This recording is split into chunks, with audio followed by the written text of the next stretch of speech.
Alright, cool, we're live! Whoa. Oh. Hello. Awesome. So we're actually joined by another character today. Check these. Hi. Hello. Yeah! Yeah. Yeah! So yeah, apparently there's a new character appearing. But yeah, let's get into it. Okay, here we go. Dear John, you are no doubt reading this as a handsome and strapping young man. Why, the man grit needed to lift this book alone is the sign of your maturity. Not even to speak of the wisdom needed to grasp the nuance of Sasakura's time-tested mischief. I'm so proud of you, grandson. How I wish I could have delivered this heirloom to you in the flesh, but I am afraid it wasn't in the cards. For you see, John, like you, this book must take a journey. Its journey will end on the final day of my life. And even then, will continue some. Though I suppose that will be up to your father. Perhaps he will discuss it with you one day, when he and you are ready. But it is your journey that I am writing about to wish you luck. There will come a day when you will be thrust into the world, and once you arrive, that is only the beginning. You will delve even deeper into the realm of warring royalty in a timeless expanse, a realm of agents and exiles, and consorts and colonel sprites, of toiling underlings and slumbering denizens. A realm where four will gather, air of breath, the seer of light, the night of time, and the witch of space. And together they will ascend. John, if only you knew how important you were. I regret my passing came so early in your life, and yet I feel in my heart that we have already met. But what I know for sure is that we will meet again. Until then, John, I hope your father feeds you well. With love, Nana. P.S. Hoo hoo hoo. A silly girl naps by her flowers. It is quite likely that she tired herself out with a variety of silly antics, as silly girls are often known to do. She may have a silly name too, or maybe not. It is hard to say for sure without asking her. But since she's slumbering peacefully, it would be a shame to wake her up. You might as well just give her a name right now.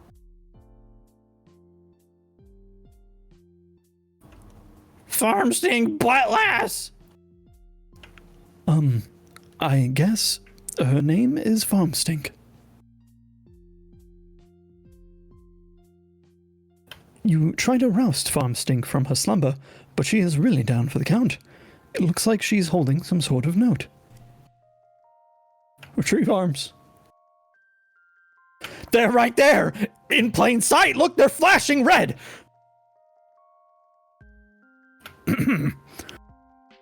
Oh wait, should I be doing this or? I guess I could. Drop pumpkin on Farmstink. What pumpkin? Where you can buy things. You see no pumpkin, and frankly, it is hard to imagine there was ever a pumpkin, in plain sight or otherwise. Anyway, that would really be a terrible thing to do to poor sweet Farmstink. Read note. Farmstink, that is incredibly silly and a little bit rude. My name is... Try again. Jade Harley. She's up! I don't think I've ever seen this character. This is crazy.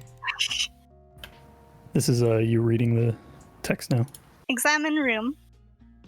Your name is Jade.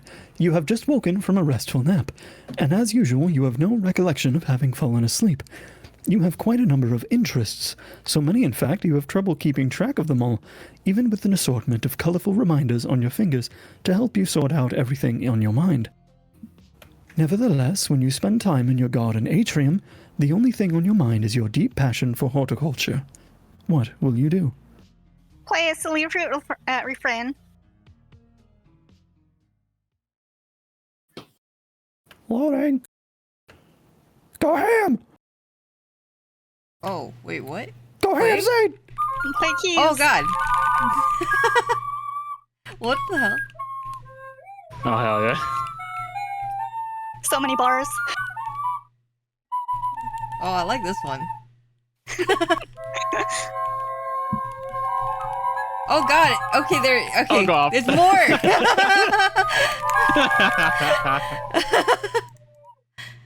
All right, amazing. Wow, you really suck at this thing. Wait. Maybe Oh no, go ahead. maybe you should try playing an instrument you actually know how to play instead, like the one in your bedroom. Honestly, you have no idea where this flute even came from. Things seem to appear and disappear around here all the time, especially to your unending charging, any sort of large orange gourd that might be laying around. You consider flowing the fruit down in disgust. Capture log flute. On second thought, it was a perfectly nice flute, and there is no reason to take your frustration out on it. You just need some practice.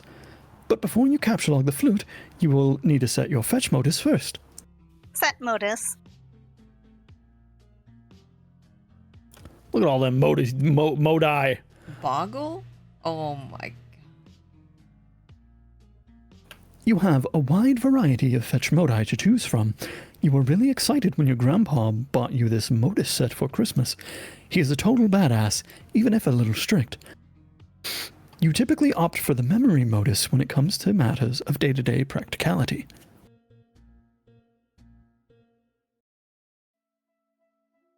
Select memory. Sorry. You set your modus to memory and capture log the flute. You allot 9 cards to the modus from your deck, since that will be more than enough for your needs at the moment. The modus grabs 9 more cards for matching purposes. The flute is split up on 2 blank cards and mixed randomly into the grid. To retrieve the item, you must first pick one card and then pick its matching card. For the typical Silidexer, this modus presents a frustrating guessing game and a lot of wasted time on mismatching, but you like it because you seem to have a knack for always guessing right on the first try. Oh, God. Squeal like a piglet and fertilize some plants.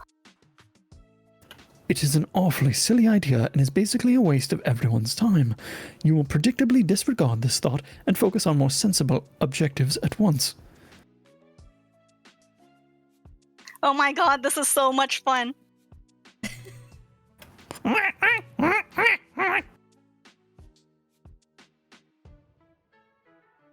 You capture log the bag of fertilizer. Consult colorful reminders. You tend to have a lot of things on your mind at once, and you can be a little forgetful, so you keep a variety of colored strings on your fingers as reminders. Each one means there is something different to remember at a certain time. In fact, looking at your index finger reminds you there is something important to remember now. It is your friend John's birthday. The green string reminds you that John's birthday package will arrive today. The blue string also reminds you, that John's birthday package will arrive today, though in a way that means something slightly different. You are further reminded that you should have some things to do outside your house soon, but you should stop by your room first for some supplies, and most importantly, to see if John is online and wish him a happy birthday. Capture log the pumpkin growing next to you. You snap up that pumpkin, which seems suitably ripe for the taking. Hopefully the safety of your Siladex will prevent it from being spirited away like so many of its ephemeral predecessors. Exit this room. Oh. Okay. You make your way to the middle of the garden atrium, where a stairwell joins the 4 atrium wings. Upstairs is your grandfather's laboratory, as well as your bedroom. Capture log something. Your memory modus is hardly any fun without much stuff in it, so you decide to stock up on some fresh produce to fill some more cards. Ah! You pick a juicy red crab apple. You go pick a nice-looking key lime. Then a delicious mandarin orange. Those are your favorite. Wait, this is actually just Dulcet. And finally, a ripe yellow Eureka lemon. Modus fun aside, you feel it is impossible to have too many fresh fruits and vegetables on hand. Go upstairs to bedroom. You almost never use the stairs. Man, You I wish I could teleport like that. You transportalize upstairs. Just above is your room. Ascend. You enter your bedroom. On this side of the room, you are immediately confronted with numerous artifacts highlighting your various interests. You are an avid follower of cartoon shows of considerable nostalgic appeal. You have a profound zeal for marvelous and fantastical fauna of an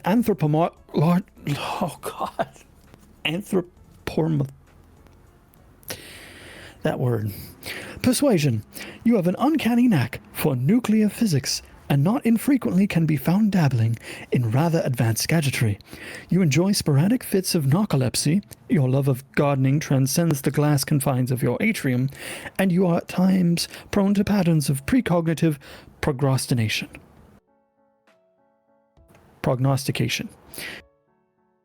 You consider very briefly the question, what will you do? But you quickly realize this is only half of your room, and is therefore host only half of your interests to choose from. Explore the other half of your room. Over here are yet more articles of your aforementioned interests, and then some. Additional telltale signs of your enthusiasm for nostalgic television mingle with your assortment of game-hunting firearms. You are a skilled markswoman, though your crosshairs would never settle on an innocent creature. Oh, God.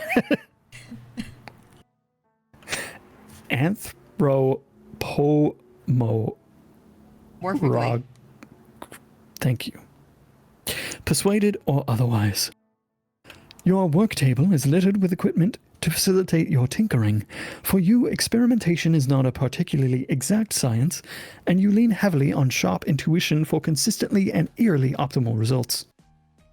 Nevertheless, you still have not been able to get that broad, flat gizmo there to work, which is a design you have borrowed from one of your grandpa's more mysterious inventions.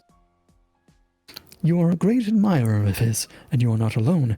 Your grandfather is a world-renowned explorer, naturalist, treasure hunter, archaeologist, scientist, adventurer, big game hunter, billionaire extraordinaire. He has taught you everything you know.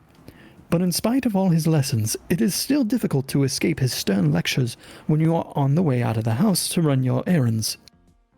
He spends most of his time in the grand foyer, stewing in his own intensity and charisma. And today will likely be no exception. Among the errands you have planned is to venture out to find your pet and best friend named Becquerel. This animal must be fed, and he will not be happy if he is not. And if he is not happy, then you will not be happy. But first you should really dig out your computer and say hi to John. Now! What will you do? Quickly retrieve firearms from wall. You equip your trusty hunting rifle. There would be hell to pay if your granddad caught you leaving the house without it. Wonder why the design on your shirt changed. Hey, that's my logo. There isn't much to wonder, really. You left the wardrobifier on its randomization setting. You may contemplate which shirt design you favor the most and commit to that setting in the near future. Capture log nearest Squiddle's doll and hug it. Just before you can grab one, the powerful electromagnets concealed in their underbellies become activated, and two of them get all tangled up with each other playfully. Tangle buddies! You capture log the tangle buddies. Lose interest in fauna and never speak of it again. Oh, but you could never do that! What marvelous creatures they are! What a daring dream, to combine the finest qualities of humanity with the elegance and nobility of the animal kingdom. How you wish you could know their world, to hear one night those muted paw pads trapeze up your stairs. A low but friendly growl unsettles your slumber, and as the door sopor seeps from your eyes, they detect a sharp pair of ears cutting moonlight. A mysterious wolven tongue invites. Wouldn't those ears suit you? Would not this proud long snout assist you in the hunt? No need to answer. Words flow from the busy mind like a useless dead membrane as a more visceral sapience takes over. Something simpler is in charge now, a force untouched by the concerns and burdens of the uptight, that pharisal yoke, the bipedal toe. It now derives you through the midnight brush, your paws whisking through creepers, unearthing, with each bold stomp bright odors demanding investigation. But not for long, as you and your new friend must claim the night with piercing howls moonward. You eat a weird bug and don't even care. Pick up your toys. Speaking of which, you pick up and admire one of your Manthro chaps. They are wonderful friends and are always cheerful and pleasant fellows. Why, dear Mr. Coxcomb, however will you be received at the Barnyard Gala without the trappings of a proper gentleman? Each Manthro chap comes with a number of accessories, including articles of formal attire, a vaccination kit, and a dishwasher-safe slop-through. Organize all your dolls. You gather all your dolls into a rather cozy-looking pile. Change wardrobe with fire setting. You deactivate the Wardrobifier's randomization mode and set it to cycle through these three shirt designs. The decision was tough, but you think you came to the best possible conclusion. Lookout window. It was a poll! Oh, spirograph, atom. I see. Interesting.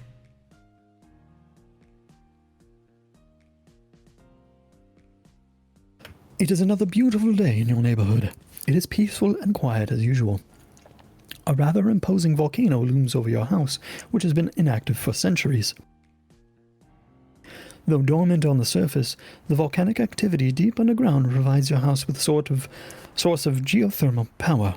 You are not sure why your grandfather decided to draw from this source of energy when he had the unlimited power of the atom at his disposal, but it has been this way for as long as you can remember. You have chalked it up to your family's long-standing propensity for eclectic fursuits. Wait, you mean pursuits? Pursuits. Retrieve pursuits. Oh. Retrieve pursuits from magic chest. What is this nonsense about fursuits? You do not own a fursuit. You think anthropomorphic fauna are really cute and enchanting and all, but it has never occurred to you to dress as one. Sure, it is fun to imagine what it would be like to run wild with a pack of wolves, or to purr and frolic with a litter of kittens, but dressing up as an animal just seems ridiculous. It would still just be a silly girl draped in a raggedy, synthetic, tufty piece of crap. And seriously, who are you trying to kid with that sort of baloney? Anyway, it is not a magic chest, it is your gadget chest, which you have adapted for storing a number of useful gizmos. It was once your oracle's trunk, a gift from your grandfather, of course, and still contains many silly fortune-telling knickknacks, all of which are completely bogus. Open chest. Among the fortune-telling knickknacks are these items: a crystal ball plus compulsory velvet fallow, a tarot deck, a magic 8-ball, a magic cue ball, and one of your favorite books of all time, Problem Sooth. Among the useful gizmos are, of course, your computer, which you keep inside a fun lunchbox for easy transport, and a couple of gizmos you keep in handy so you don't always have to make the long trip to the kitchen. There is a cookalizer for preparing delicious meals, and a refrigerator, a name which clearly is a wacky variation on the much more common household item, refrigificator. Examine 8-ball and magic cue ball. These things are stupid and useless. When the magic 8-ball isn't being frustratingly ambiguous, its forecast is always wrong. You have tested it numerous times with certain facts you know to be true. This is its reply when you ask it if it is your friend John's birthday today. See? Stupid! You guess maybe it could be used as a reverse prediction device, and you always trust the opposite of what it says, but that seems dumb to you. And anyway, the thing gives you a bad vibe. You might consider smashing it, but you are a little superstitious about whatever ominous consequences that might have, even if the occult talisman in question is a cheap piece of garbage. The magic cue ball, on the other hand, is said to make predictions with alarming precision and specificity. Unfortunately, it lacks a portal on its surface that allows you to view the prediction. You put both of these pieces of junk back in the box. Capture log refrigerator. You take the refrigerator. You might as well grab the cookalizer too. No portable kitchen is complete without it. You take your lunch top too, because obviously you're going to be getting that pretty soon. Oops, there goes your flute, but who cares? Feed your friend. Before you go out to feed Beck, you will need to prepare a meal for him. You clear some space on your work table so you can set up your refrigerator and cookalizer. Just for fun, Jade allows you to take a stab at the matching cards to use for the gizmos. It doesn't present much of a challenge for her, so she figures she might as well step aside, while providing a few generous hints. No, warmer, cooler, cold! Warmer, yes, no, cold, ice cold, warmer! It's too hot here!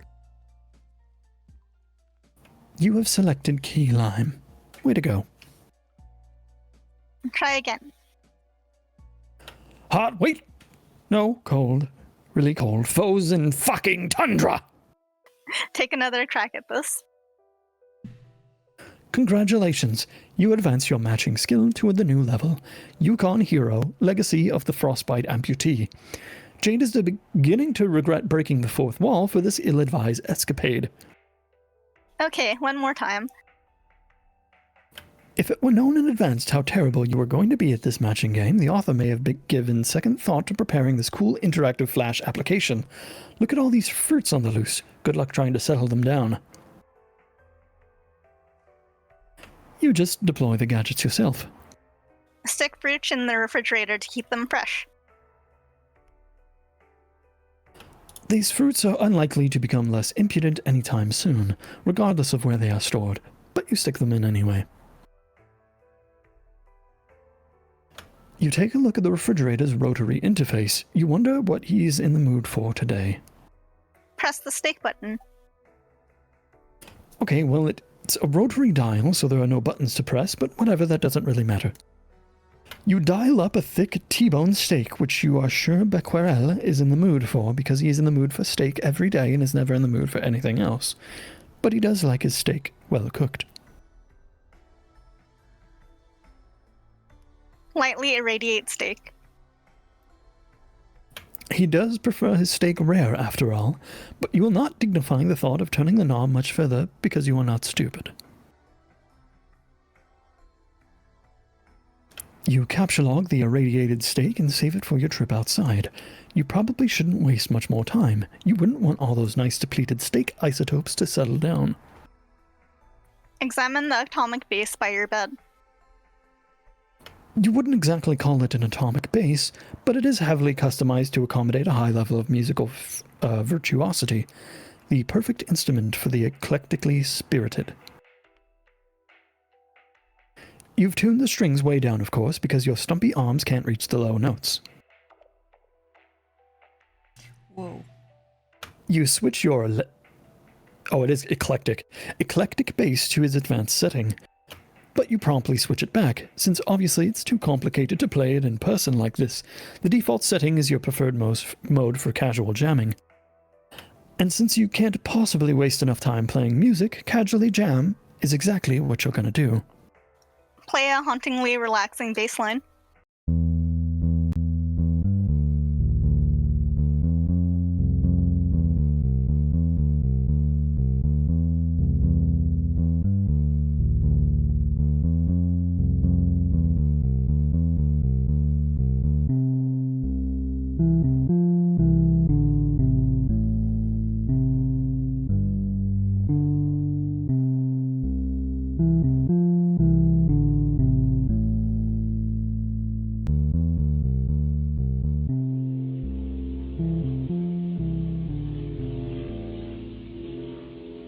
Airplane.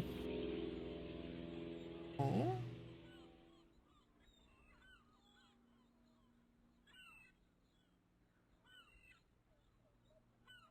I've never sat here and watched the package. It just disappears. It Okay. disappears? Nothing else happens, yeah. It just Okay. disappears. You take the portable amp from the wall socket too. Open lunch top. You like to make yourself comfy in your plushy pile before getting down to business with your computer. Get down to business. To defeat. And activate Pestersham.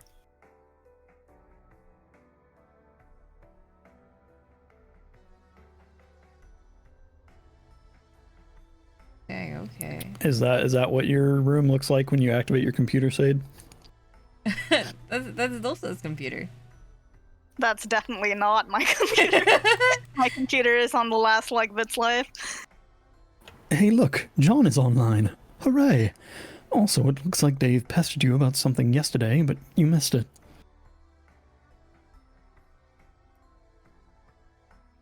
Pester John. You greet John, but he does not respond. He is undoubtedly gallivanting around his house in a state of barely restrained birthday mirth. He may also be retrieving the 2 packages and the 2 envelopes which you are certain came in the mail for him earlier. You will wait a little while and see if he returns before you head out. I'll see if Dade left you a sweet new rep. It does not appear so, but you just never know with that crazy and cool guy. So cool.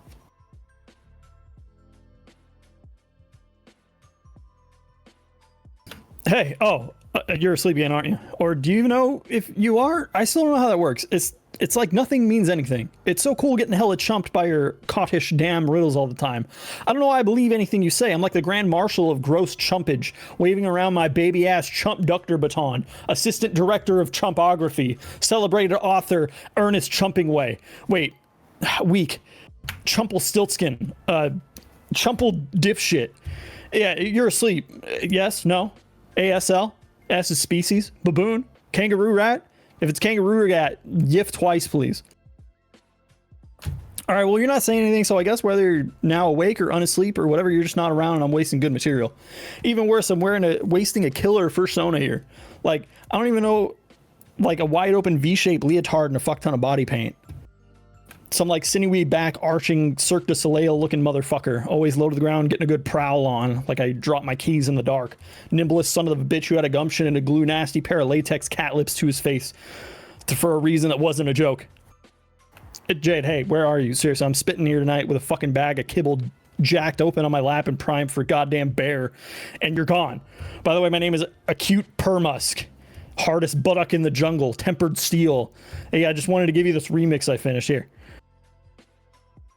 So yeah, I don't have to respond to any of that, by the way. I'll probably forget half the shit I said anyway. Talk to you tomorrow.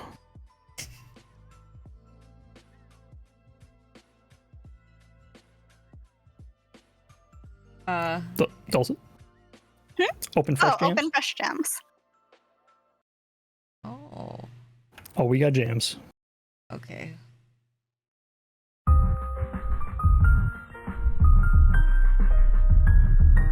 Alright, what's everyone's jams? Oh, I guess we have to go with the Explorer remix, right? It's Dave's.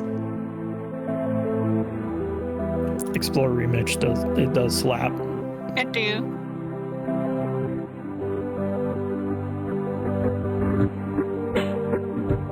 Okay.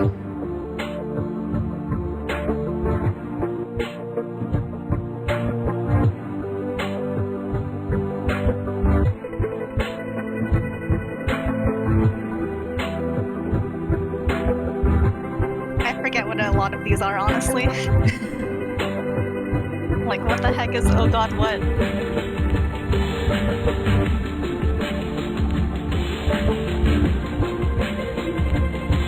This is giving me Winamp vibes. With like the animation and everything. Yeah, the visualizer. Nice. Yeah. It really kicks the Pyrograph. llama's ass.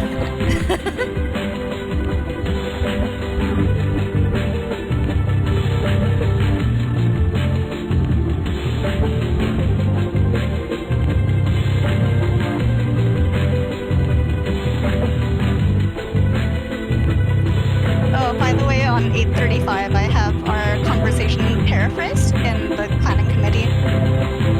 Because of the Okay, repeat. go that. 8:30. Oh, where are we? Oh, 5 pages? Yeah.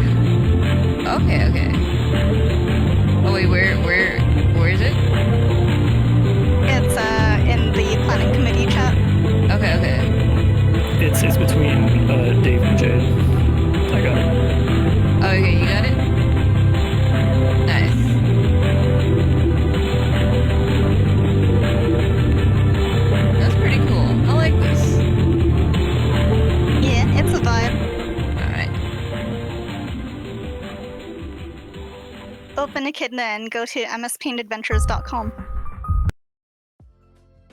It begins to dawn on you that everything you just did may have been a colossal waste of time. You open your web browser and visit MSPA. You navigate to a random page in the middle of the latest epic. Looks like he was just finishing up some sort of weird tangential intermission here. Whatever it was, it clearly advanced the plot in no relevant way whatsoever. End intermission. Midnight Crew.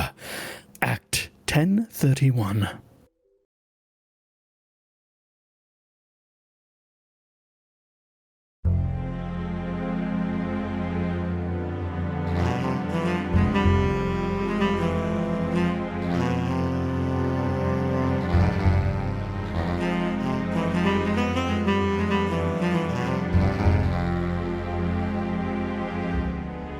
Diamonds Drew.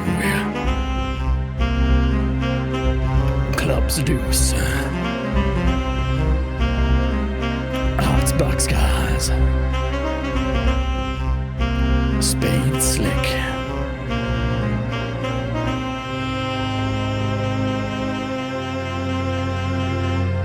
The Felt.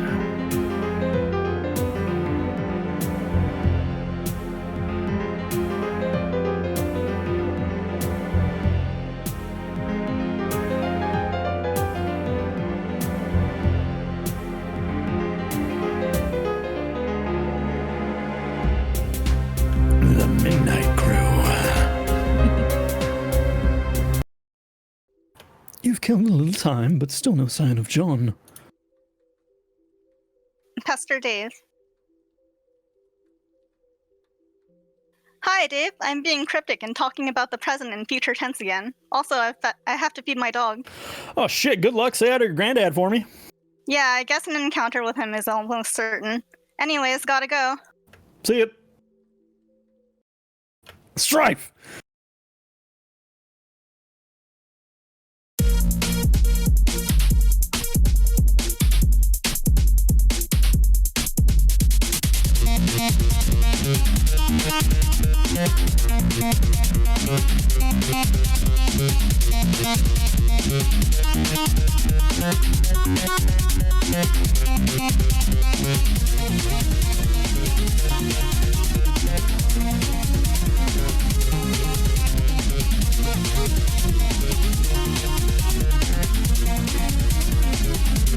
Oh, he's dancing on him. He's dancing. Oh god. Get served. Rose is online. Pastor Rose. I require a font of frighteningly accurate yet infuriating non-specific information. Do you know where I can find a wellspring of this sort? Haha, yes, but okay. Okay, but we can't talk for long. You have plans? Well, yes, I do, but it's just that you will lose internet soon. And we won't be able to talk again for a pretty long time. Not until you enter. Enter. Yeah! This is what I was talking about. This was the itch that needed scratching. My avarice for the inscrutable. It is limitless. Well, what did you want to know? You've been insisting today was the big day. We would all play a game you didn't know the name of. A game of you said I'd get it in the mail, and did. One that would help me answer some questions. But Strider is being obtuse. I can't catch John at his computer. You don't even have the game yourself. And on top of all that, my internet is unstable. So, are you sure today is the day? There sure are a lot of challenges, but yes, I am sure. Dave is cool. You know he will come around when the time is right. He just has a lot of work to do first, and so do you. You'll need to keep searching for a stable internet signal and power source. It'll be hard, but don't give up. And don't worry about me either. Focus on playing with John first. It all starts with you two. Is there nothing else you can say to me to prepare for this? I'm sure you think little of blithely upsetting dark forces with Grandpa Moreau over there, or on Hell Murder Island, but honestly, I've only read a few books on it. Dark? That's ridiculous. I don't really know what to tell you other than that it's not going to be what you think it is. And most importantly, you will have your questions answered, but they will be ones that you haven't even thought to ask. Just be patient and be brave. You'll see. It'll be fun. Uh-oh, looks like you've got to go. Take care, Rose. Be the other girl. You are now the other girl several hours in the future. It appears a secret passage in the mausoleum has opened. It's getting awfully toasty in here. You gather up your belongings, including your dead cat. Descend. Ooh. Stop being... Stop. Oh, wait, you... That's Dulcet. Yeah, stop being the other girl and pester John again. You've spent enough time for now concerning yourself with the future of your friends. John will not be available until later. By then, he will have his hands full, as will you. You pack up your lunch top and get ready to take care of some business downstairs. Descend. Try as you might, you can't stop your mind from drifting to the fate of your friends. You dwell on a particular configuration of reminders on your finger.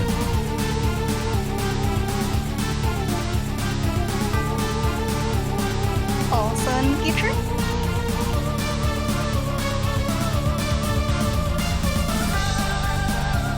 John's getting his ass beat. Yeah. Oh,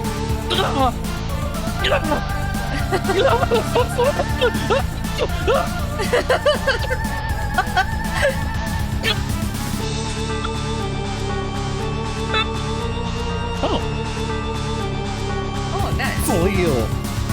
Alright, There we go. I think it just repeats.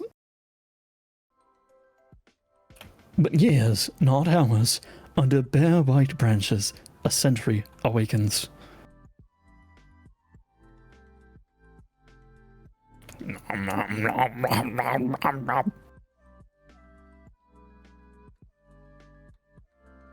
Okay. Alright.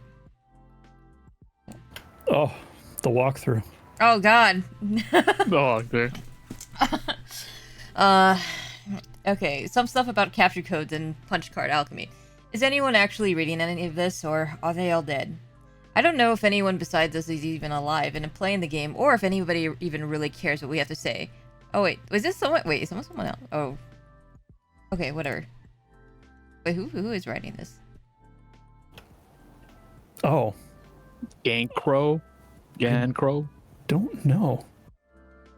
I think it might be John. Oh, it's John. Oh, shit. Oh, Okay. is it? Oh, Yeah. okay. Have Here we fun. go. Oh, Is anyone actually reading any of this, or are they all dead? I don't even know if anyone besides us is even alive and playing the game, or if anybody even really cares what we have to say. Rose said I should add some stuff to this FAQ if anything occurs to me, so I guess I'm doing that. I figure at the very least there will be a good reference for just us to use, but Dave probably won't read any of this because he's sort of this whooping stupid horse butt or whatever. I finally figured out what those weird codes on the back of the capture log cards are for. Well, maybe not what they're always for, but a way that Spurb has exploited them for an in-game purpose.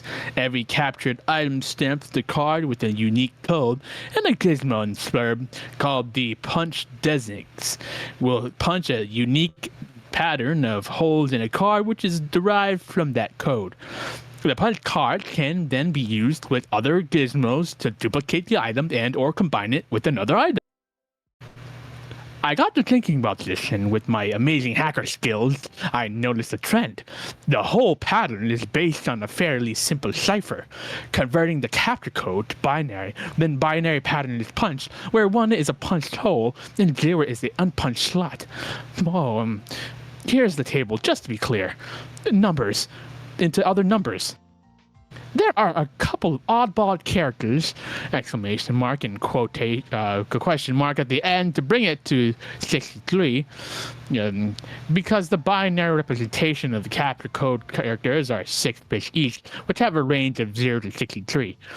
So, for instance, the capture code for the hammer is number. Look up the index for N first, which is 49. The binary of 49 is number. Keep doing that for all the characters and you get numbers. Okay, that's the pattern that will be punched on the card. The bits are arranged top to bottom, left to right, in 4 columns like this, or punched on the card like this. Wow, okay, that pretty much looked like shit, but you get the idea. So to combine 2 items, you just overlap 2 punched cards. Only the places where both cards have a hole will show through them. So it's sort of like a bitwise in operation on both cards. The new pattern gives you the code for the new item. For instance, combining the code for a hammer and a pogo ride gives a new code with less holes, obviously, which translates to numbers and letters. That whole pattern went on to make the pogo hammer, which is so rad you have no idea. I've also wondered if you can combine items in other ways, like a bitwise, or that means combining the cards to get more holes, not less, i.e. the new pattern has a hole for every hole on either card. This pattern will be accomplished by double punching a card, like 2 codes, 1 card. I've got to try that sometime. But there are some mysterious things about all of this. First of all, with all the hole slots, there are 48 bits in total, which means there are almost 300 trillion possible codes. And 300 trillion sounds huge, but when you consider it's supposed to account for all conceivable items, including all the wacky combinations of stuff, it suddenly doesn't seem that big.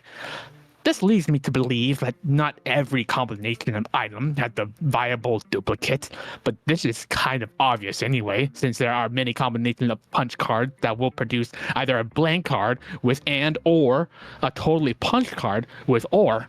So there are lots of dud combinations out there, and many that will just lead to the same pattern. Like for instance, a gun and an atom bomb could make some sort of ultimate death ray, but for that matter, a shoehorn and a potted plant could lead to the exact same pattern. It's so weird. Also, it seems like combined items will always have patterns with either much fewer holes or much more holes than more ordinary items, which will occupy the vast meaty middle of all possible patterns. It is strange and counterintuitive that more complex items have simpler patterns, but hey, there you have it.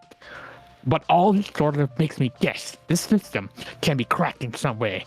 Like if you have a complicated item and you want to extract simpler item components from it, there might be some algorithm for deriving the pattern you want, or at least narrowing down the possibilities. There might also be ways of charting through the simpler patterns of both ends of the bit spectrum and pinning down the ones that will make cooler stuff. Who knows? I want to ask Jade about this because she's really good at this sort of thing somehow, even though she doesn't have my elite hackstar cred. Too bad she makes herself so scarce all the time. Jade, if you ever read this, let me know what you think. I know there's a punch card calculator. Oh, that's so cool. All right. SN. You enter the laboratory. Look for mad scientists. There are no scientists to be found, mad or otherwise, or anyone for that matter. The lab appears to be deserted. There is a kiosk, though. That's a lot. Yeah. Just kidding, that's a lot. Oh my god. It looks like the kiosk monitors the lab's enormous hub grid.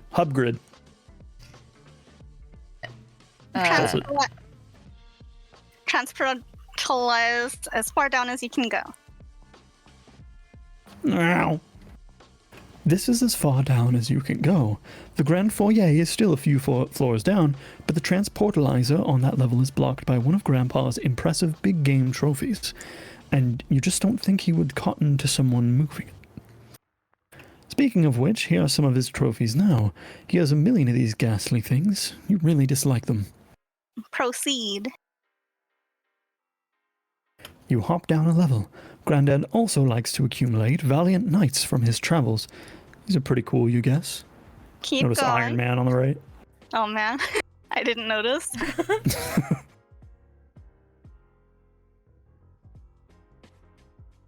Oh, yeah. How could you forget about his stash of decrepit mummies? God, you hate these things. Don't stop.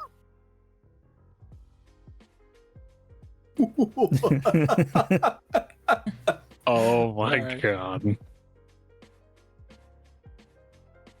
This is your grandfather's collection of what he refers to as beauties. No lovely lady will be fit for his collection unless her portrait has spent at least 20 years bleaching in the front window of a beauty parlor, a sort of establishment he's plundered no less frequently than ancient tombs. You guess they were sort of like your sisters while growing up, and you were always encouraged to look up to them. They're all awfully pretty ladies, you suppose, but it was always hard to get as excited about them as Grandpa. Jade, study hard and keep your rifle at the ready. When adventure summons, I know you will rise to the task and take your rightful place among the daughters of Eclectica. That old coot sure has a bag of wind. Complete your descent. Ah! You reach the ground level.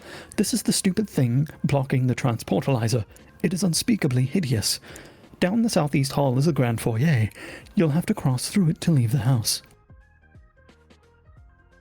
It looks like someone's pestering you, even though you thought you logged off. Answer. Ooh, it's time. There you go, Jack. You're angry. I'm angry. I went, hi again, idiot. Oh no. So I guess today is finally the day you fucked everything up. Ah, Is there nothing I could do there's nothing I could do to change your mind? you can leave me alone. How can you even be talking to me after I blocked you? And after I logged out? You don't get that I'm better and smarter than you in every way forever. You don't get that because you are incredibly stupid. I get that you're a jerk and you should shut up. Goodbye, you jerk. Oh my god, this is just check for real. That was great. Look at that kiosk. Looks like a mapping of each hub's index. It appears one of the hubs was recently unlocked.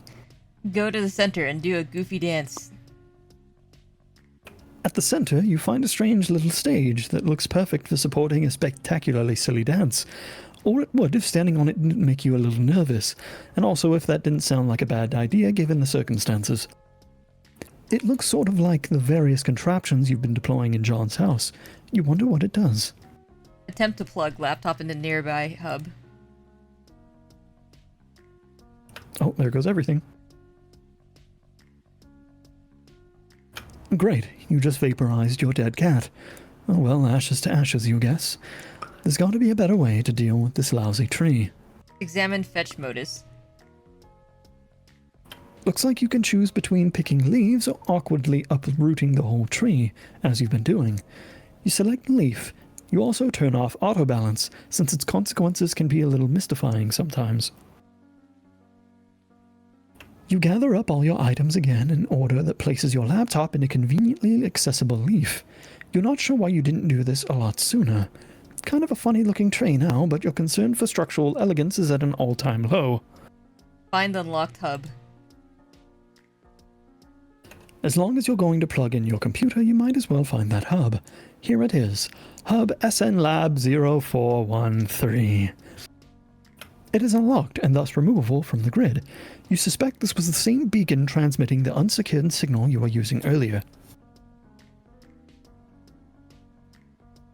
You pick the laptop leaf from the tree. You plug your laptop into the hub, then capture log the hub, and then the laptop. There must be a better place around here to set up your computer. This huge grid of electronics is sort of uninviting. You look around. Hey, what's that? It's another one of those ominous countdowns. You didn't notice it when you first entered the lab about a minute ago. It looks like this one may have been ticking for years. Whatever it's ticking down to, there isn't much time. You can only hope that when you turn on your computer again, there will still be a connection invitation from one Mr. Strider. Again in the future. Another timer winds down, sideways.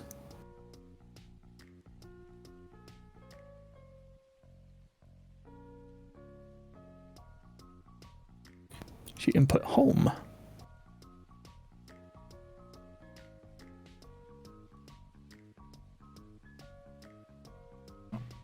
Abscond.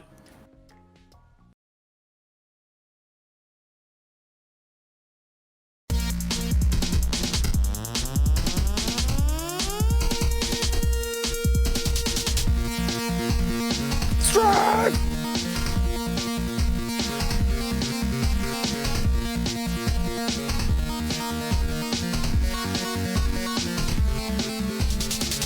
Can't believe Guilty Gear ripped off Homestuck.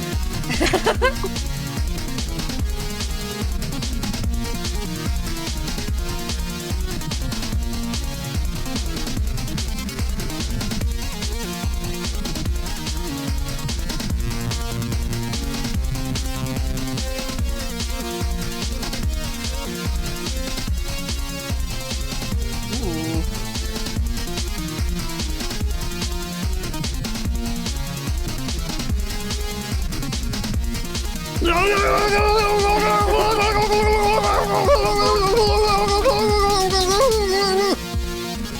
What's happening? Boy, bro Would you is a stop- good caretaker. What does? You don't have time to humor every random thought that pops into your head. The clock is ticking. Look around for anything else of importance. This looks like something of importance. It appears to be Skynet's primary session terminal, monitoring a great number of SBIB sessions in the northeastern United States and parts of Canada. Upon further investigation, you draw some logical conclusions. It looks like each session consists of an IP address and a physical location. The colored dots on the map appear to be media impact sites. It seems each connection corresponds with a media, but not all medias have sessions. The color of the dot appears to indicate the status of the meteor's descent. Red dots indicate meteors that have already landed. Yellow dots are imminent collisions, green will impact later, and blue will take the longest to touch down. You use the panel to center on your present location and zoom in. Surrounding the lab are, of course, hundreds of smaller meteors that have been raining down steadily throughout the evening. Most of these meteorites have either landed already or will shortly. Centered over the lab is a significantly larger imminent collision. You can't say precisely how imminent, but you could certainly take an educated stab at it. Just southwest of the lab, centered suspiciously near the location of your house, is an even larger looming collision, though this one appears slightly less imminent. The terminal looks like it can monitor any media or session around the world. Search filters can be applied as well, restricting results based on size, time of impact, location, and so on. You zoom way out and narrow the search based on size. The two at the top of the list appear to be the biggest by far. You examine only their coordinates. The second biggest is centered over a US city. The biggest by a landslide is, luckily for the Earth you suppose, way out in the middle of the Pacific Ocean. Turn on your laptop and check on John. You plug the laptop into the hub again and turn it on. It is now powered and connected to the wireless signal the hub is broadcasting. Your SBIB session reconnects. No sign of John here. You wonder why the house is shaking. Last time you saw him, he was on one of the roof platforms. You will have to navigate via the SBIB interface to find him. Ascend. Navigate!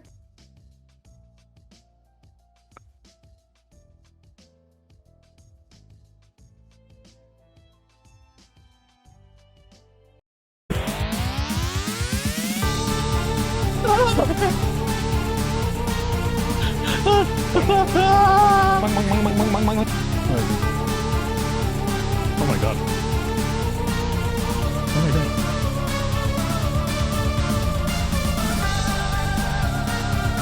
Let's go, Nana. Sick.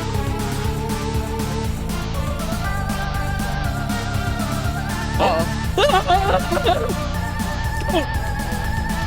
Oh, thanks, Nana. You're welcome. Holy hell. I like to imagine these guys are like swamps. Boing. Look at all that grit! Oh, all the gushers.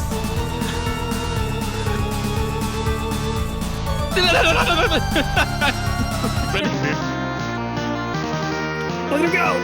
Oh yeah! We did it. High five, Nenikin.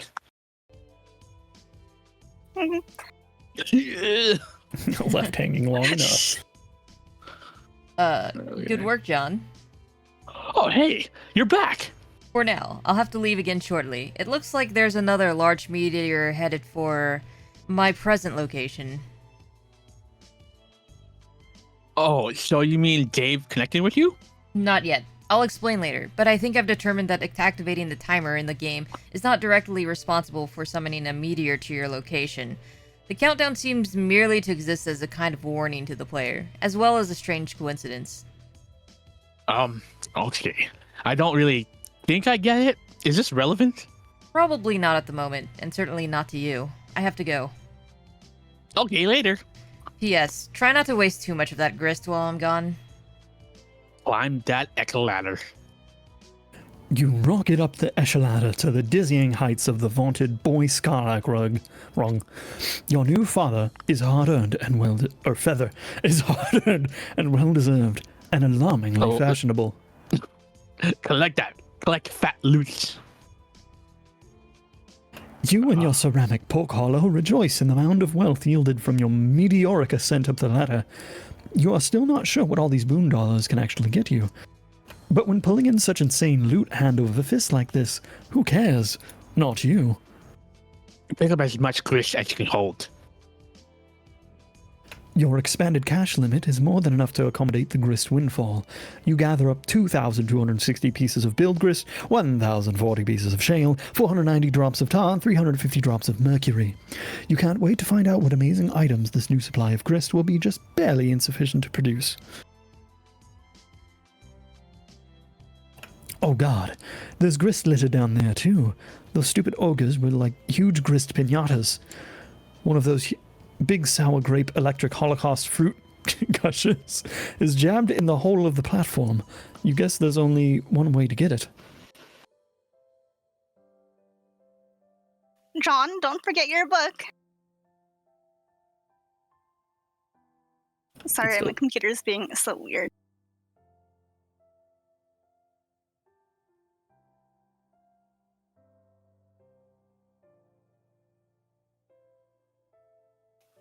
It's your birthright. You ought to have read it first. Particularly the first several pages. Okay, Nana, I will. Hey, Nana?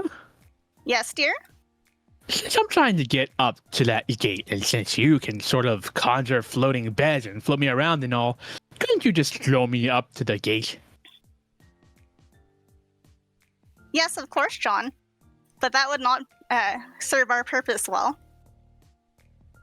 There's a very good reason why you should build up to it, and then keep building. Oh, okay. I guess that's what I figured.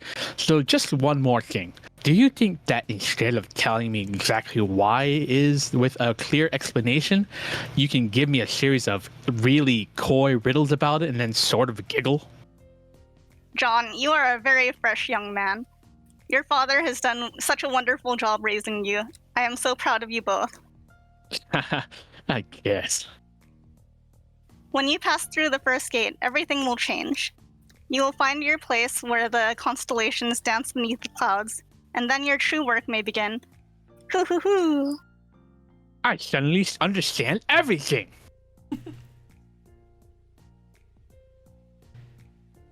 What the? Elsewhere, we find a place. Ooh.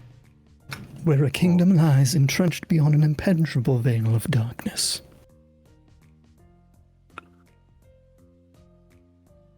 Where dad's kicking ass. Aw. Feel bad for this little guy. Don't.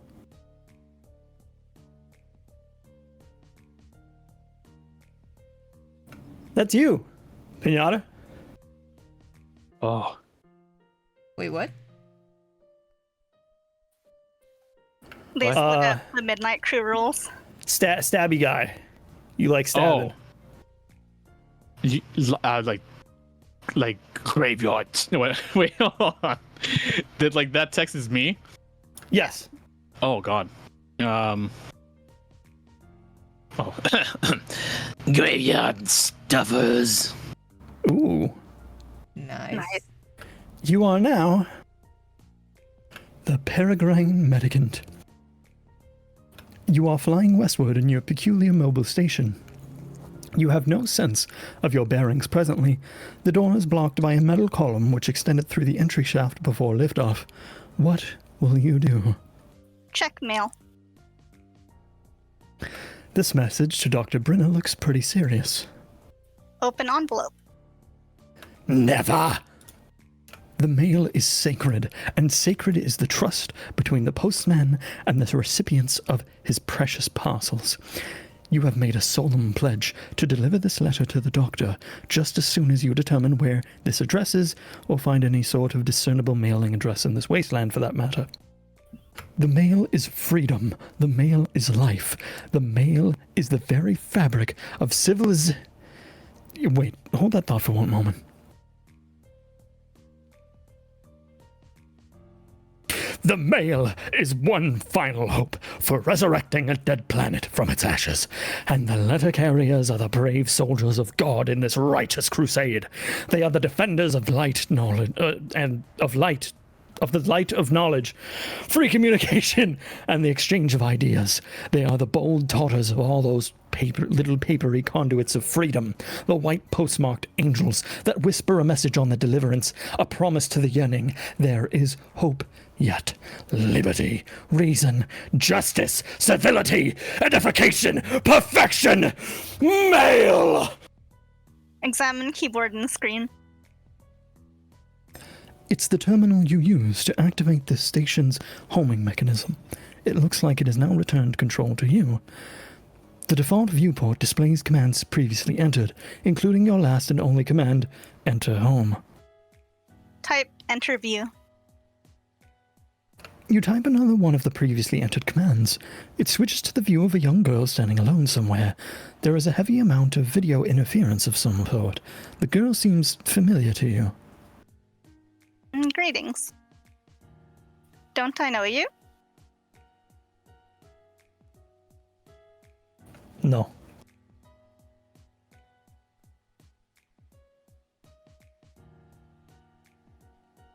Kerplowy. Refuse to acknowledge the absurd T set.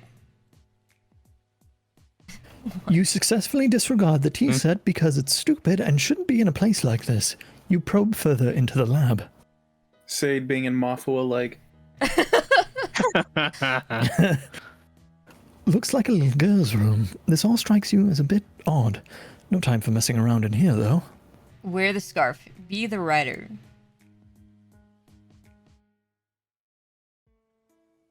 Okay, maybe you'll do a little messing around. You're only human after— Ah, what's that? You are accosted by a friendly mutant kitten. Sean. Pinata. Is this what? Oh, is this great urge to take the red sail? You know you should grab this thing, but you are certainly feeling apprehensive about entering your father's room. With all the scampering around, it has almost slipped your mind how much you hate his hideous clowns. No use putting it off any longer. There is only one thing left to do. Give me a D, give me an E, give me an S, give me a C. I'm down. Plus 50! Scamper into Grand Foyer with wild abandon. Last scamper. You scamper your heart out and bump into something. You don't know why he always insists on keeping it so dark in here. Oh look, it was one of his dumb globes. These things make it awfully difficult to navigate the foyer. We get it, Grandad. You like to travel around the world going on adventures and stuff. How's it goddamn stupid globes? Arm yourself. Grandpa will surely have stern words for you if he catches you without your trusty rifle at the ready. That's just what you need, another one of his blustering, mustachioed diatribes. You are rolling your eyes in advance, getting them warmed up. But ideally, you can evade him altogether. All you have to do is get past the fireplace and out the front door, and you will be scot-free. Examine those chaps on the sofa. These are the manners for disgruntled or distinguished house guests. They like to gather here by the fireplace for tea time, as well as pretty much all other times. It's all very mannerly and civilized. You know exactly what's going to happen when you try to sneak by. The fireplace is going to light up and your grandpa's silhouette is going to appear in front of the fire to give you a good spook. He is so predictable. And there he goes. The old man has the flame. Oh, you can click that, by the way. Oh, wait, what? Oh, let's see. Not Oh. red text. Wait, what is this? Oh, oh gosh. I think it's a comic we already read. Yeah. What the heck? Oh, because of the reference. Yes.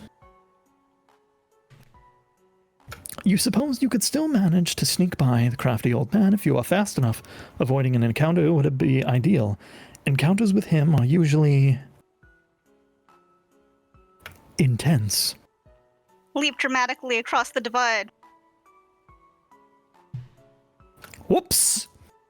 You guess an encounter with him is almost certain now, but most likely not for a while. Time to see what someone else is up to. Oh, let's say Dave. Strive!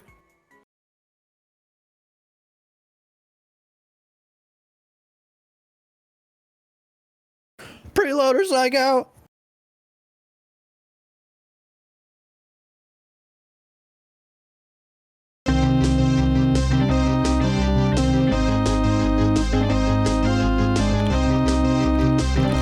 Pew, pew, pew, pew, pew, pew.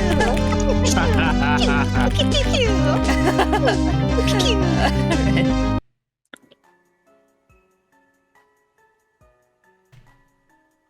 Oh, I guess you want to read that? Yes, I am going out with this gun. No one will get a bigger. No, I will not get a bigger one. No, I will not take yours.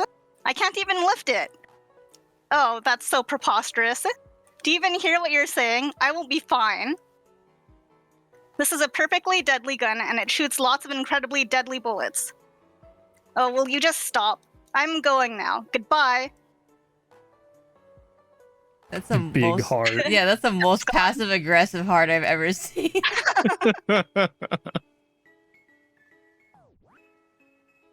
He was so much easier to deal with when he was alive. Miraculously survive. We unlocked the page. What the hell? Log spot. Bam. We got achievements? Oh, okay. Nice. Peer out explosion hole. That sure is a hole. A very large hole. Mailboxes. No, the worms got him. Oh, thank God. Oh. Huh? Refuse to acknowledge the absurd kitten. You fail miserably. Oh, look, there's some more mad science crap over here. Insert coin. This weird arcade gizmo adapted to the setup obviously didn't take coins anymore, assuming it ever did. Besides, you left all your coins in the fridge, remember? Let's play a game. This doesn't appear to be a game, it appears to be an appearifier. Screw around with the appearifier. You mess with the controls. Hey, Jaspers is alive! Or at least he was in the past. According to the timestamp, this was almost 9 years ago. You try to move the crosshairs with the joystick, but it seems to be permanently locked on a specific target. You might be able to unlock it, but you clearly don't have much time to horse around with this thing.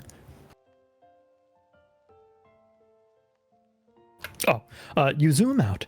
It looks like you and Jaspers were having one of your sessions. You weren't making a lot of progress, though, because Jaspers was no doubt being characteristically recalcitrant?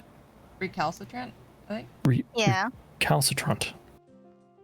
You possibly jotted this phrase down on your pad. It's hard to remember, though. Wait, could this be that day? Pause time paradox. You attempt to appearify Jaspers. This would surely cause a time paradox because you can plainly see that he has not told you his secret yet.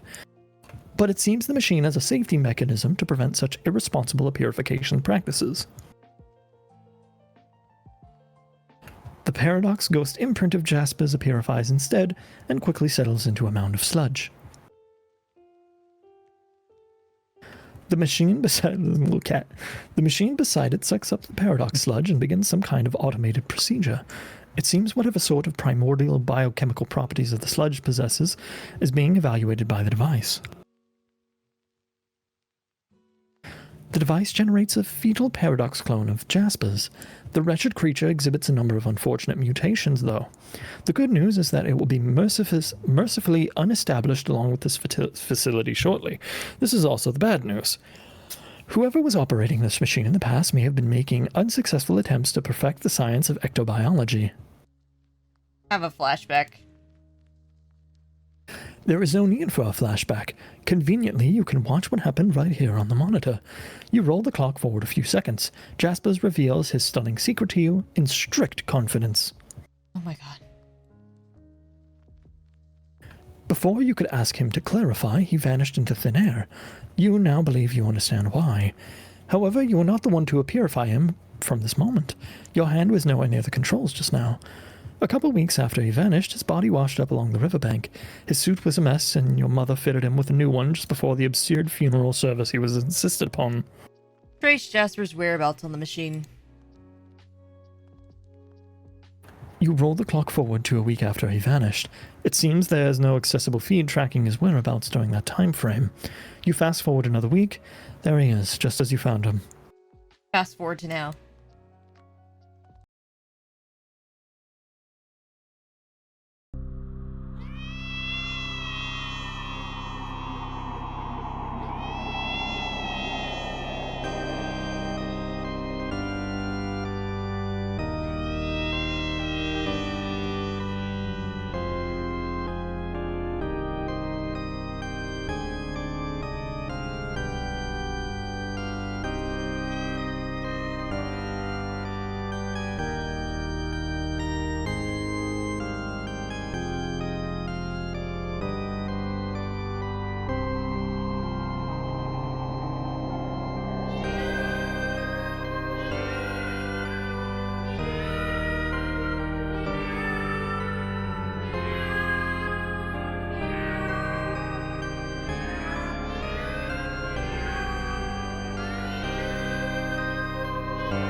Kitty. It's Jaspers! He's alive! Well, okay, he's still dead, but his body's intact. Turns out it wasn't some kind of, disintegrificator like you thought. Why do they keep making words up on me? Disintegratificator like you thought. It's more like an escapalizer. Purify Jaspers immediately. Good thing you finally got all this sorted out. You only have 10 seconds to spare. Time to stash the dead cat in Amscray. Stop fooling around and transporter lies out of there. Pretty decent escapalization. Locate and feed Devil Beast you call a pet. Good luck finding him. If he wants to be found, he will find you. Becquerel has always managed to elude your prognost... I need to pop open a dictionary. Prognosticative faculty. Is that faculties? That is Yeah, faculties. It is. Yeah, that's absolutely it. He is completely invisible to intuition, somehow a property almost totally unique to him. It used to freak you out a little, but you have long since grown accustomed to it. I'm going to blame the heat. It is so hot here. Facts. Oh. Oh. Huh? Oh, it was nothing. Nothing at all. Move right along. Oh, you're Retrieve watching the it. package you expect to arrive. The birthday package you were expecting from John arrived months late, and yet right on time. It landed over there past the crumbling monument, a satellite to the great mystic ruins at the center of the crater lagoon. Triple somersault into room, etc. Stick the landing. Okay, you do that. You are now in your dad's room. Where are all the clowns? You spot your dad's briefcase beside you. It probably contains all sorts of clues, or at least various forms and paperwork critical to his trade as a hilarious street performer. Snoop. Oh yeah, here come the secrets. Get ready for some major Wait a minute, these are just boring business documents and spreadsheets. What the hell is going on here? Examine your dad's room.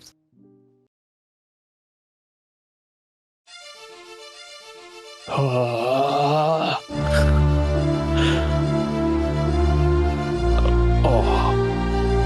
Kind of a boring room. Shoes, a briefcase. Just a businessman. Oh. A pipe. Not all that into clowns. No shocking twist yet. Who is this douchebag?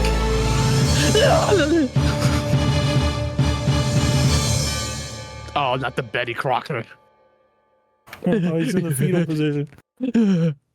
Calm down. It'll be all right. So all those years, while you believed he was out busking up the corners with hilarious antics, he was working as an ordinary businessman all along. He was just a man trying to make a good, honest living for his son. Maybe he was too embarrassed to tell you the truth? Or maybe it was just that you'd never bothered to ask. You always just assumed. The human prisoner has broken out of his jail cell yet again. Attempts to block the cell door with heavy objects have proven futile.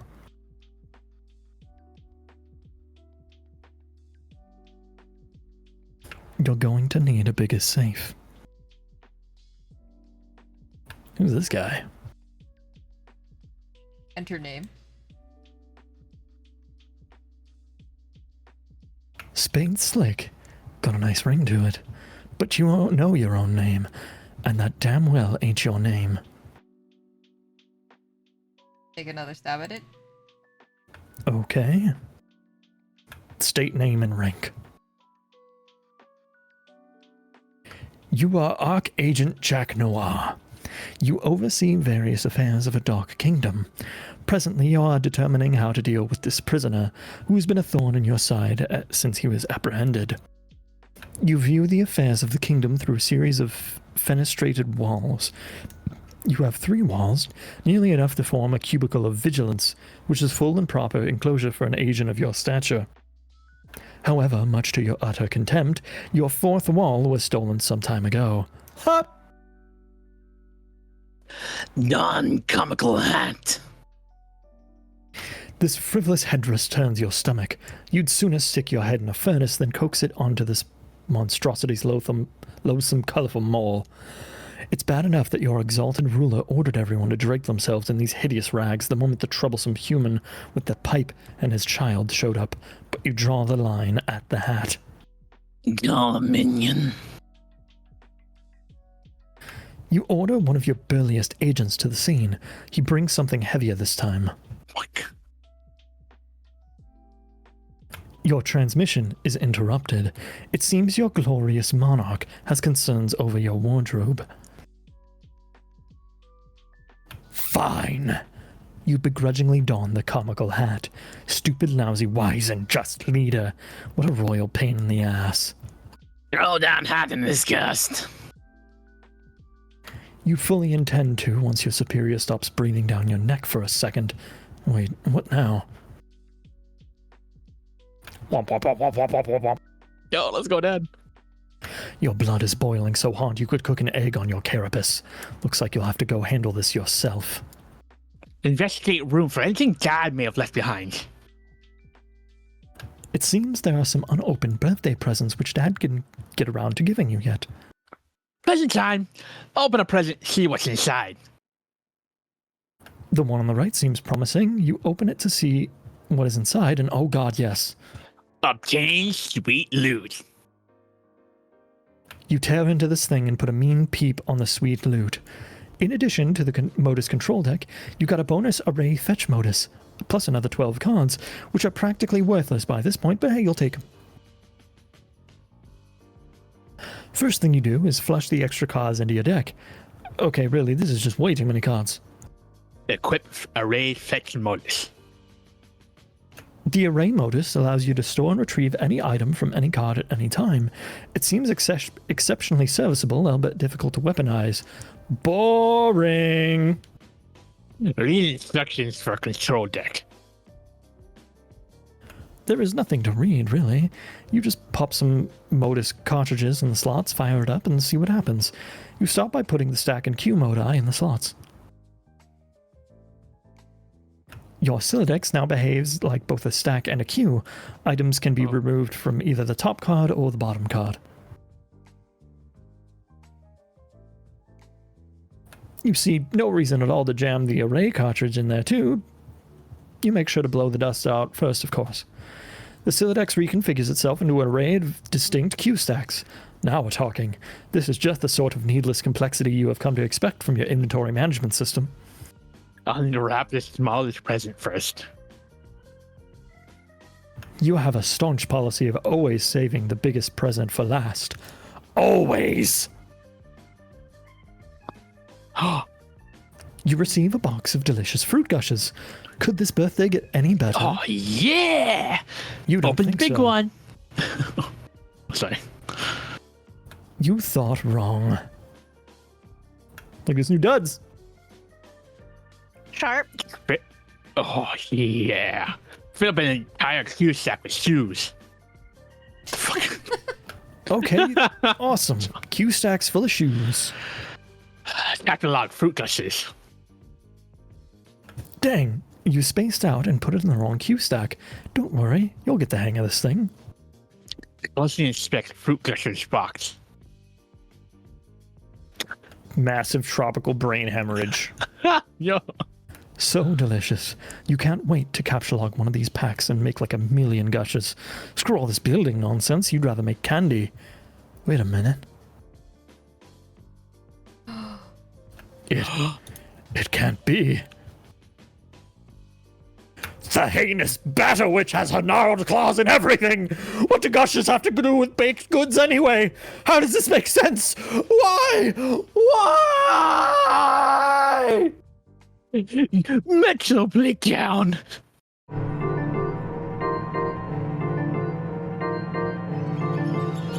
Cool fructose monsoon, chewy mango colic rush, wicked watermelon growing injury, mixed berry social anxiety disorder, neon green ectofacial, damage our Wild cherry apeshit apocalypse! Ranch dressing rampage! This is stupid. Retrieve package. Ooh, another Toby Fox song.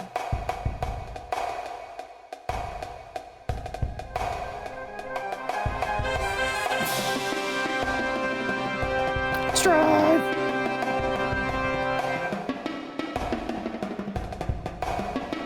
Bang.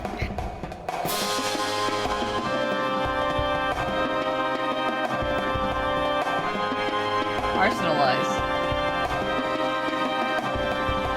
Bang.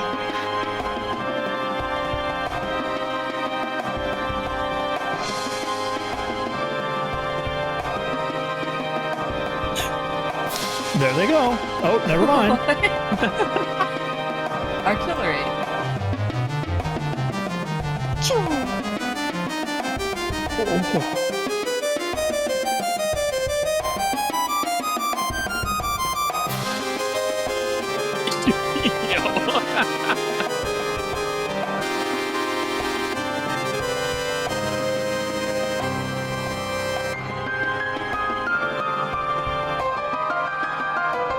Armament Phi.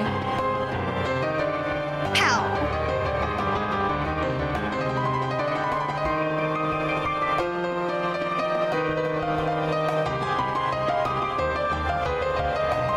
Arf. Arf. Go fetch.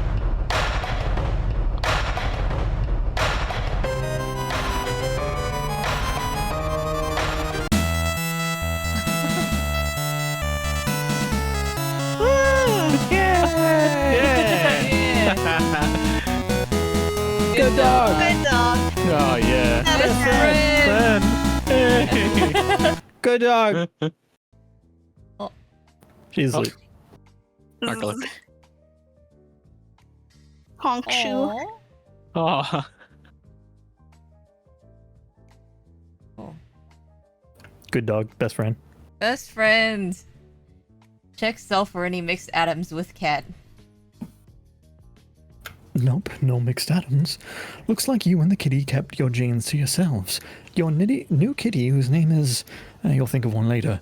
Where the heck are you, anyway? Look around room. Oh, you're back home. This well-stocked bar and the vantage from the window tells you this is your mom's room, or at least what you thought was her room. You decide to not be especially melodramatic about this revelation. Watch the meteor impact. Oh, that's funny. Shouldn't that place be unestablished by now? The downpour of smaller meteors has stopped. Oh.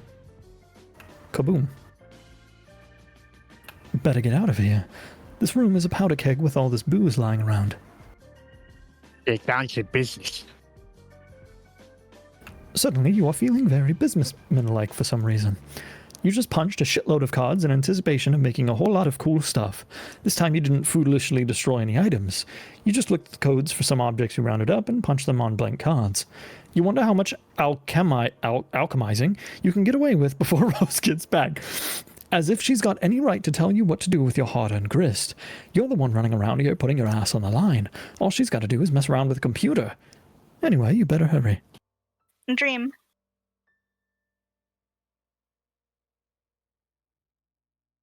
You keeping up with how often we're flipping between characters? Oh. Whoa. You are now dreaming. Your dream bot is awake and active. Obliquely foreshadow future through interpretive dance. Your silly dance foreshadows nothing and is essentially meaningless, but it sure is a lot of fun. Quick, get into bed. You climb into bed and try to get comfortable, but some sort of invisible force is pressing down on you, a strange feeling of cold, heavy metal. This happens every time you're trying to get into bed. No wonder you can never get any sleep. Realize you can fly. There is not much to realize. Of course you can fly. Open the package. You stop all this flying around nonsense and examine John's birthday package. Unfortunately, you cannot open it yet. This package has an important journey to make first. You are planning on delivering it momentarily. Good thing you already know what's inside, otherwise you would surely be consumed by curiosity and suspense. You sincerely pity anyone who might be forced to endure such a fate. Months in the past. Enough for the above weather to be seasonably reconcilable.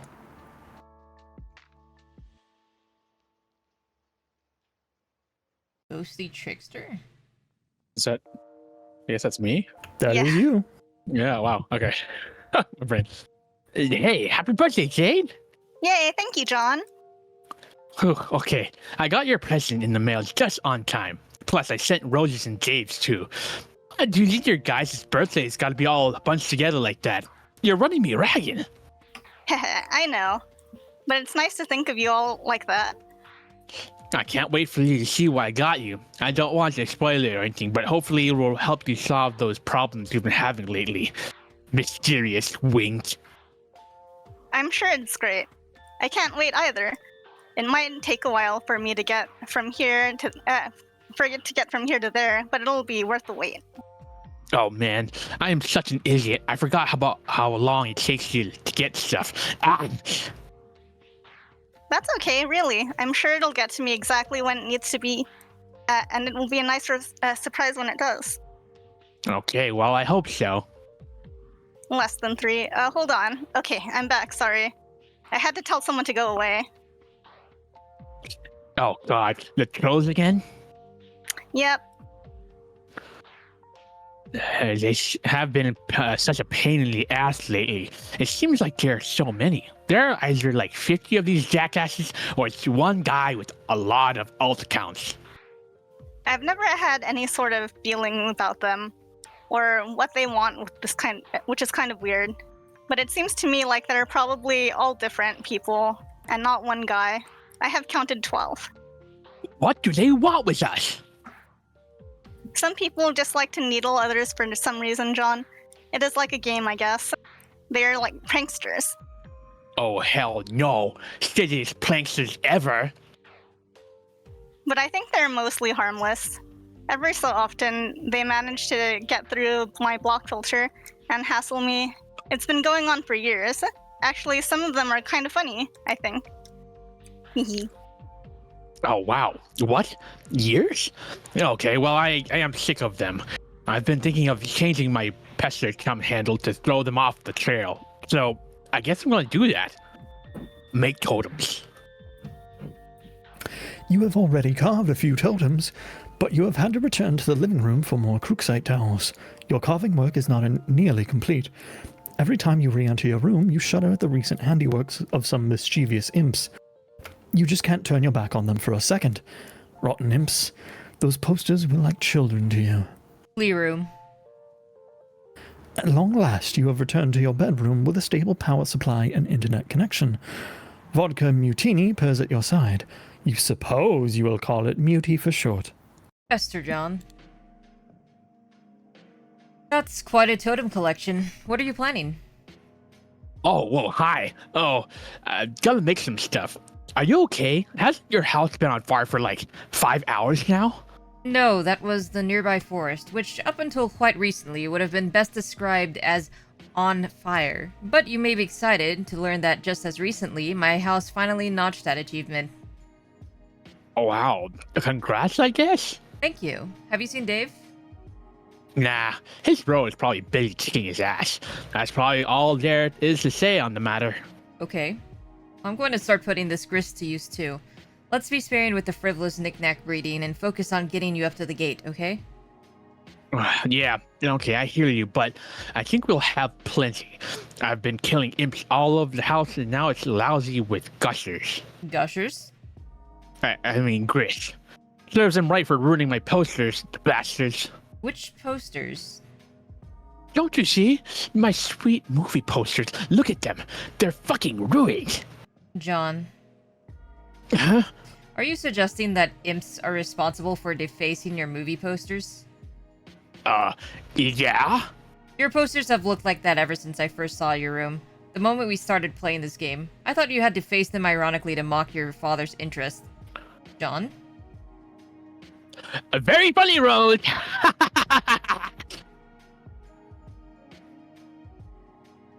Nice joke. Great joke there, Rose. Top of the line prank.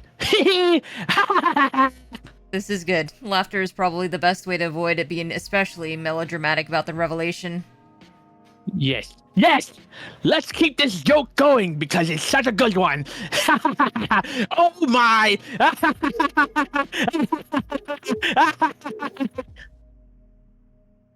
Final Fantasy X Titus laugh. Which one's WB? Wayward Vagabond. That was me. I'm descend. There we go. You cannot descend from the top of your mobile station. The loose cable you gathered up and tied together is not yet long enough to allow you to reach the ground safely. You have used all the cable you can find. You will have to come up with another plan. Sacrifice your mayoral stash for more cables. Absolutely not. What are you, crazy? A mayor does not relinquish his mayoral stash under any circumstances ever, period. Purify the temple. That's such a dumb idea. Not as dumb as using your sash, but it comes close. That temple is way too big. You'd probably just end up purifying a chunk of useless boring rock. Wait, what's that? There's something dangling from the top of one of the towers near the temple. Command Serenity to carry the rope to you. She is a tiny insect and cannot possibly lift more than the weight of a pumpkin seed. She does, however, inform you of what the ledge contains through a series of informative blinks. There is an old rusty harpoon launched into the crumbling rock. Tied to it is a bunched-up jumble of handy cable. This strikes you as convenient. It's almost as if someone knew you would be need a bunch of cable, and that you would have a mayoral sash made out of cable, and that you are particularly attached to that mayoral sash and would stubbornly refuse to use it. Anyone who knew that much surely would possess a special gift. Alas, it seems a bit far-fetched. Get ye rope! Okay, we just established it was a cable and not a rope, but that's okay. You take a hasty swig from one of your delicious ponds and put down. You then quickly adjust the coordinates to purify the jumble of handy cable.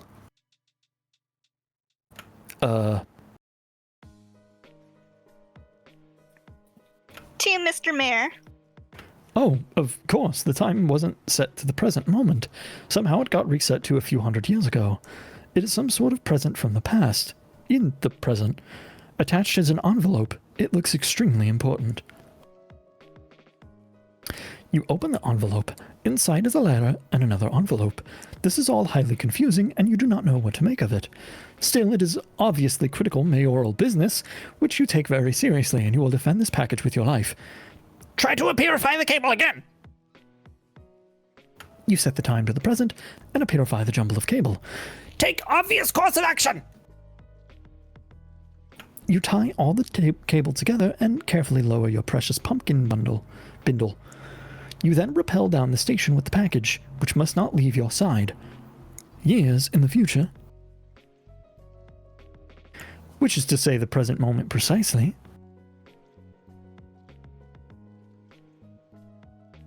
there's a little dude. Huh.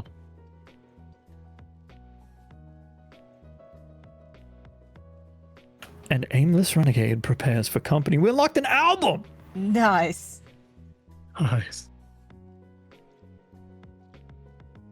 Oh, shit. Oh shit. He got a gun. That's pretty cool outfit. Build as much as you can, as fast as you can.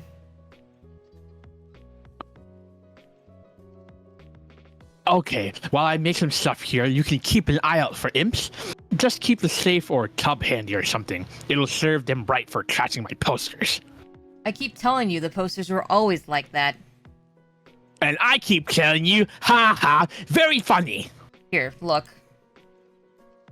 Sprite prototype once more with Grandma's remains. She treats John to some helpful exposition in a friendly and maternal manner. And this? Co-player has displayed inexplicably capricious behavior since arrival. Stress-related, contracted virus indigenous to realm. Should be noted he was kind of a weird guy anyways. Yeah, I saw those, but they didn't look like that before. You must have changed them. Even if I had the motive for such a bizarre and pointless deception, where would I find the time? I don't even have Photoshop.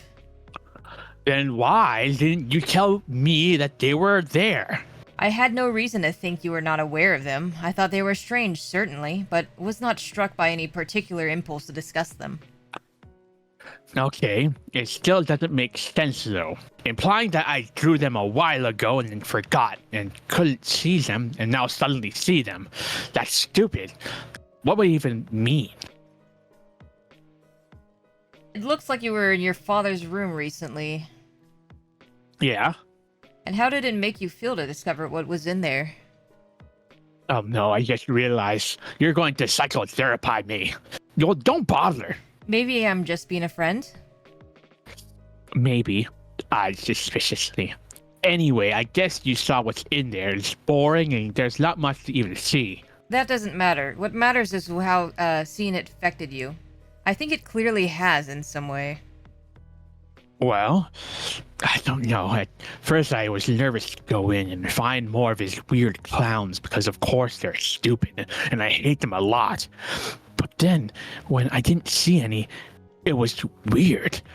I felt weirdly, disappointed almost. Is it fair to say this changed your perception of your father? Yeah, I guess. Is it such a stretch to conclude it changed your perception of other things as well? No, maybe not. But what are you getting at? It sounds like you're saying I'm crazy. Alchemize. I don't like to use the word crazy. Oh god. See? This is therapy bullshit. That was a joke. But anyways, whether it means you're crazy or not, consider this theory. Your presumably long-standing tendency for scrawling this imagery is really your subconscious trying to express something disturbing within you, possibly something from your past, which you have blocked out. And since you have suppressed it, your conscious self cannot acknowledge these drawings. Therefore, they have been invisible until now. Why now? Perhaps because you have seen evidence that conflicts with the worldview your subconscious has constructed to obfuscate the truth. That your dad is not necessarily the clown-loving maniac you thought he was. All along, this negative attribute buried in your psyche may have been projected onto him, and subsequently reviled as some sort of defense mechanism. But it's absurd. My dad loves these city clowns. He's got all these statues and paintings everywhere. Is it unthinkable that over the years it was he who believed that you were the one with the passion for clowns? Because of all the strange drawings in your room? A father then embraces a son's hobby to establish a stronger bond, or wages a campaign of passive-aggressive mockery of your interests. Either is plausible. I don't know your dad that well. I don't know. Not sure about all of this. But I think we need to stop and acknowledge the bunny Sasquatch fedora I just made. It's awesome. Yeah. Wow. What are you doing, by the way? Rose, sorry to say, but this is all looking kind of silly. I'm trying to spread the upward construction around so there's a more substantial foundation for later on. But I'm starting to wonder if it will be strong enough. It's kind of starting to wobble a little. I don't think the brick chimneys were meant to serve this architectural purpose. Yeah, no shit. I might have to adopt a different building strategy. Stick to more load-bearing walls and blockier shapes, especially since grist has been easier to come by lately. Okay, but you really must be running low on time by now, right? Right. Strategy! Dream up extra arms and play advanced bass solo. Well, let's go.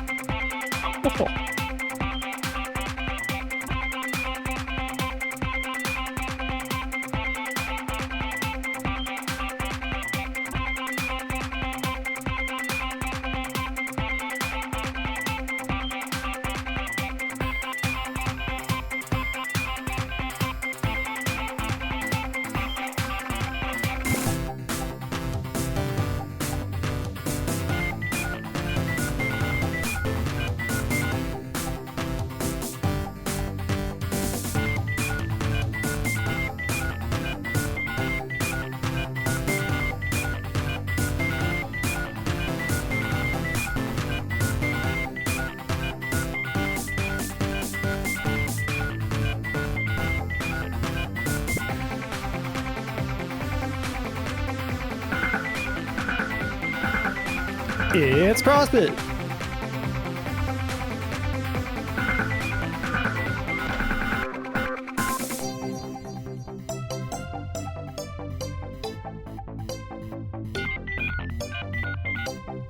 Oh, wow. Change wardrobe fire to cycle through Star, Heart, and Horseshoe.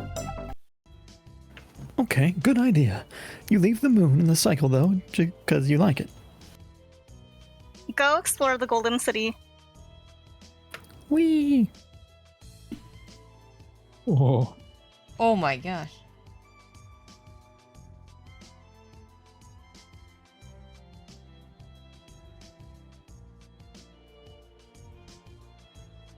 Go and make a new friend.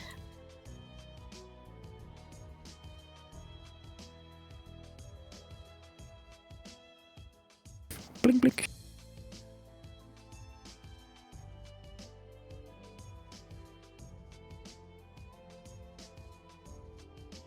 Eat letter and envelope. Will you cut that out? You have company. Look behind you. See? Over there. Read letter. Dear Mr. Mayor, go here.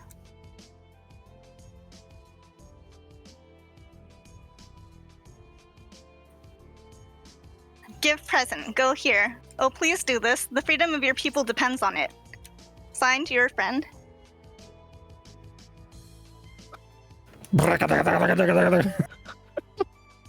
Rude as fuck. Cover.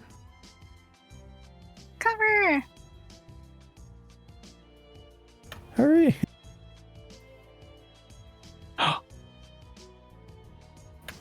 Give present. Hooray! To Miss Mail Lady. Gracefully fly to the other golden tower. You decide to check on your neighbor.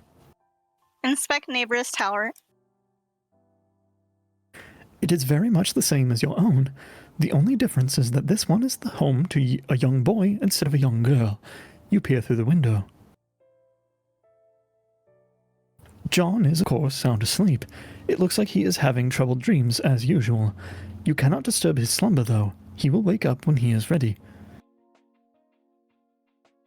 Speaking of John, you wonder if he got the birthday present you sent him, or for that matter, if you even remembered to send it. Don, you get so confused sometimes. If only you had some system in place to help you remember things. Your moon is getting very close to Skya. You had better go inside soon. It is never a very good idea to be outside during the eclipse. Maybe you can take the opportunity to log onto your computer and ask John about his present. You just know he will think it is awesome, and it will be a great way to thank him for the wonderful present he got you. Optimized in the 1980s time lapse montage.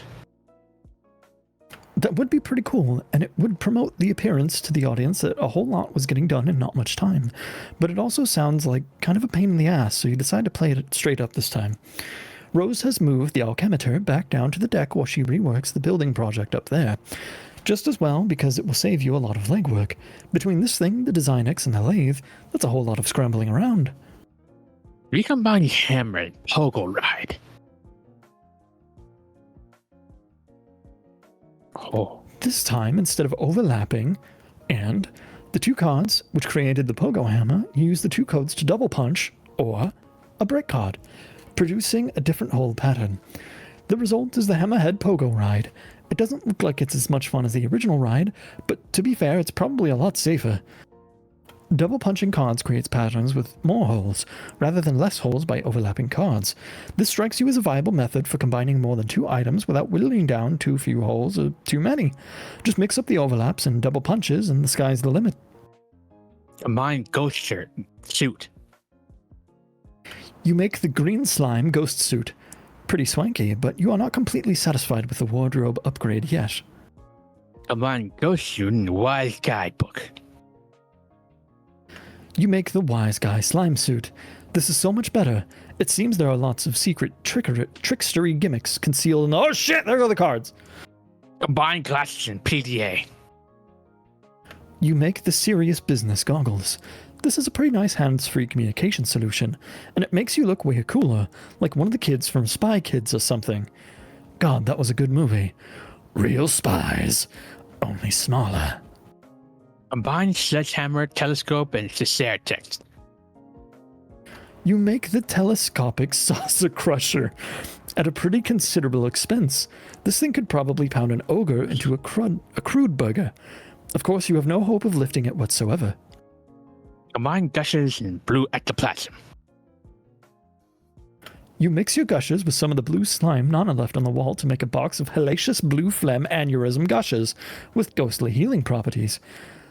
These should be convenient, if somewhat unappetizing. Combine freak arm, blue ectoplasm, and PDA. You make the remote ghost gauntlet. Yo. It looks like when you put on the special computer glove, it lets you control the big slimy ghost hand. The ghost gauntlet appears to have a considerably higher lift capacity than your own puny arms. Combine ghost sonnet and bathroom mirror. You make a left-handed remote ghost gauntlet to complete the pair. Because you don't see why the hell not! Combine umbrella and straight razor. You make the barber's best friend. It suddenly seems worthwhile to you that to go nab that umbrella-kind stripe specimen that's been lying in the study for a while. Combine gushes and shaving cream. You make a deadly Beta Crocky Barasol bomb. Be careful with that thing, Jesus! Combine Ghost Dad poster with. Okay, you have a cool idea for something to go with Ghost Dad poster, but it looks like you drew shit all over that one too without realizing it. Lousy goddamn stupid subconscious. Anyway, you think you have an idea of how to clean it up. Capilog Punch Heath Ledger Joker figurine. If you can somehow subtract the code of the Joker figurine from the code of the poster, it might work. Luckily, the Joker code only has 2 holes, making the task very simple. The defaced Cosby poster shares those holes. You determine that the defaced Cosby would only result from a double punching with the Joker if your theory is correct. This means the original Cosby poster had one of those holes punched, or the other, or neither, making 3 total possibilities. You try out all 3 possible codes, yielding a potted plant, a painting of a horse attacking a football player, and the clean Cosby poster. Success. Combine Cosby poster with computer. You make the Cosby top computer. This thing is probably a useless piece of shit, but making it has caused you to feel an alarming sense of satisfaction. Combine Dad's hat problem sleuth game. You make another ordinary fedora with 4 pieces of candy corn inside. That is a reference. Reference. Combine hammer and problem sleuth game. Whatever this item is, you cannot make it yet. It requires a ludicrous amount of grist, some types of which you have not even encountered. Combine iron and pogle hammer. You make the wrinkle fucker. Hiss. What the hell? So much sweet loot. You'd almost think it was simultaneously your birthday and Christmas or something. Of course, you know that this is ridiculous and could never conceivably happen. Strive!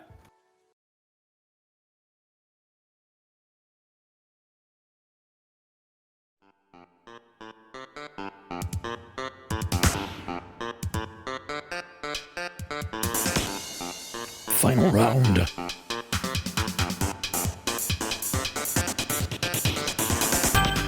Strive!